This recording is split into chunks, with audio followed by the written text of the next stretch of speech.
Hey guys, Aldershot back with another edition of Warframe's Beginner's Guide. And today we're going to touch on the topic of mods. It's something I should have touched on a long time ago, but we'll get into it right now. So, getting right into it, this is your mod screen, alright, for your Warframe. And this is your mod screen for your weaponry. Now, in your weaponry, you will have 8 slots available to you, and in your Warframe, you will have 10 slots available to you, plus 1 aura slot. Okay? Now, what are mods? Mods are, I'll show you now, mods are these funny looking doodads that you'll pick up during the game. They look like giant glowing futuristic Discmans. So make sure you pick those up. They're very, very important to this game.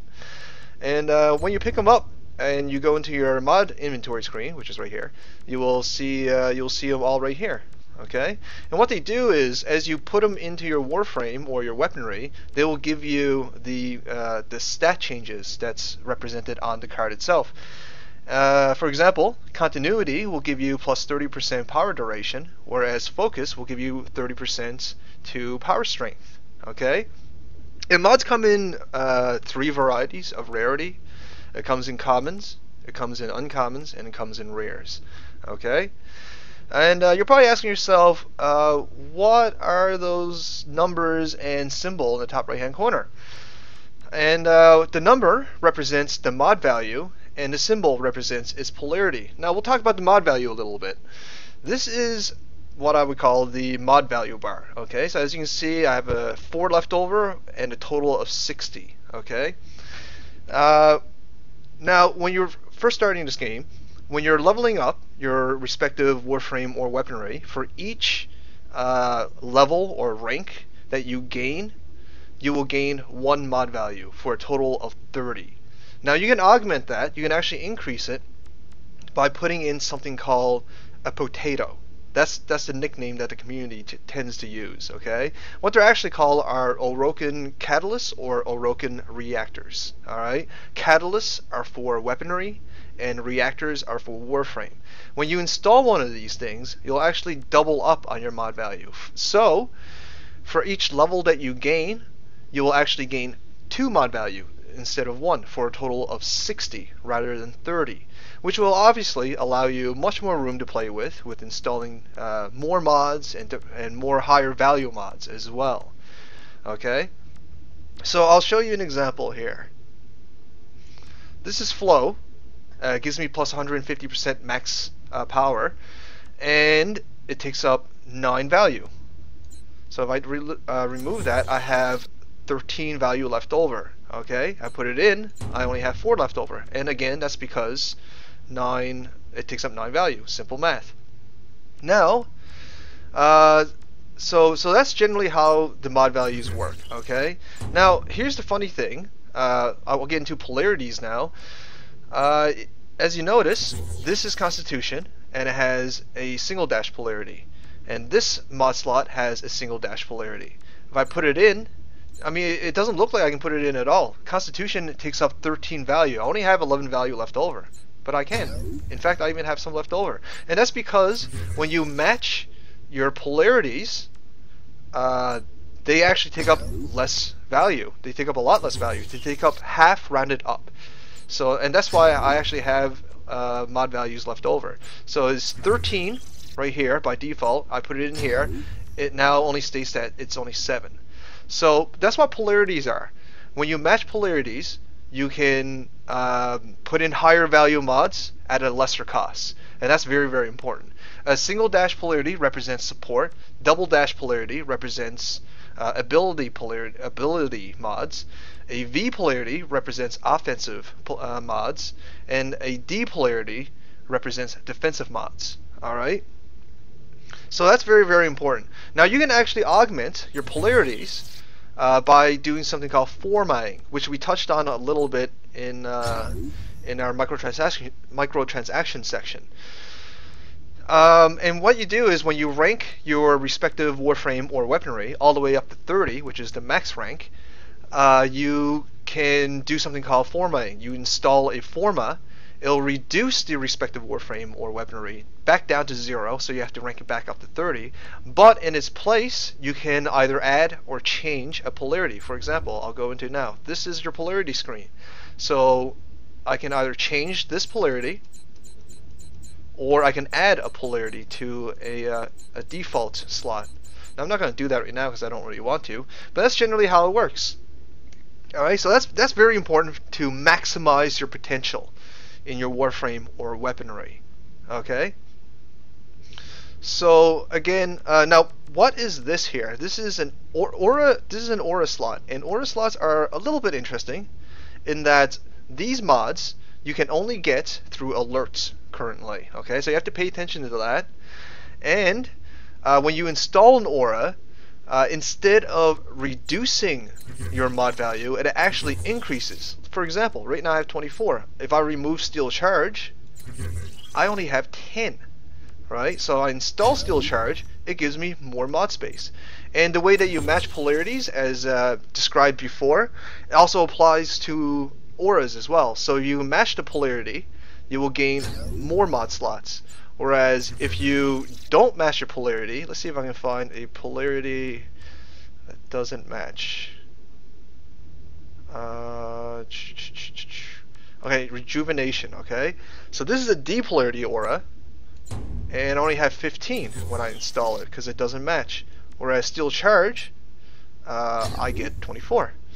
Okay, and an interesting about auras is it gives you benefits not to just yourself, but your entire team as well. So I'm using Steel Charge right now, and because I'm using Steel Charge, my whole team gets plus 18% to melee damage. Alright, so that's pretty interesting. Definitely keep an eye on auras, because they can give you more mod value, and because it helps your team, of course, but most importantly, it gives you more mod value. You definitely want to install an aura that matches the polarity just to have the additional mod value. Alright, that's very, very important to help you customize your warframe and weaponry even further. Now, I'm going to go into leveling up your mods, because you can actually increase your mods power through leveling them up. And what you do is you go into your mod screen here and you select a mod that you want to level up. So let's say Warm Coat, and then you hit the fusion button down here. Then you start choosing mods to fuse into them. Now, a couple things you should note. Alright, the rarity of the mods will affect the amount of XP gained for the mod that you're trying to increase. For example, this is common, alright, and that's how much XP you'll gain if I was to use it. And this is an uncommon, and that's how much XP I would gain if I was to use it. And this is a rare mod, and that's how much XP I would gain if I was to use it. So rarity affects the amount of XP gained, and also something else that affects the amount of XP gained, even more importantly than the rarity itself, is matching polarities. If you can match the mods to fuse into your respective mod, then you'll actually gain even more XP. For example, let's see here. This is okay. This is an uncommon, and this is an uncommon. Perfect. This is uncommon of matching polarity. If I was to use it, I would actually gain a full level. Alright? That's an uncommon.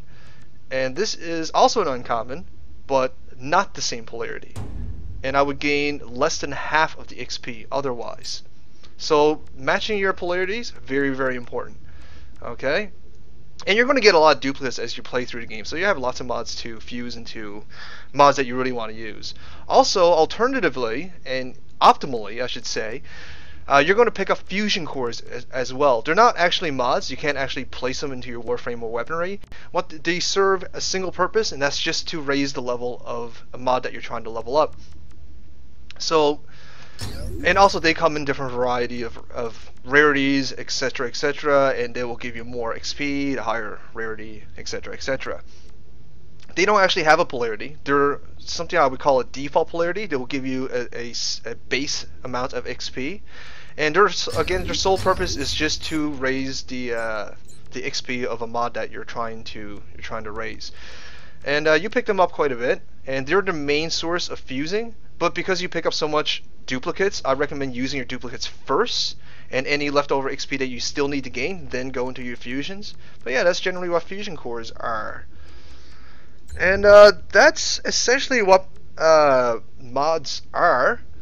Oh, also, I want to show you transmute as well. Now, transmute is an interesting function. You can combine different mods together, hit transmute, it'll cost you credits, and it'll get you a new mod, alright? Something that's random.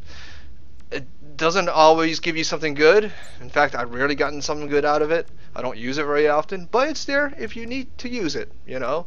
I should also mention that the more mods you use to increase the level of a mod, the more XP it will, or more credit it will cost to level up. So, for example, when you hit fusion, you know, pay attention to the price right there. See, the more I use, the higher the price goes.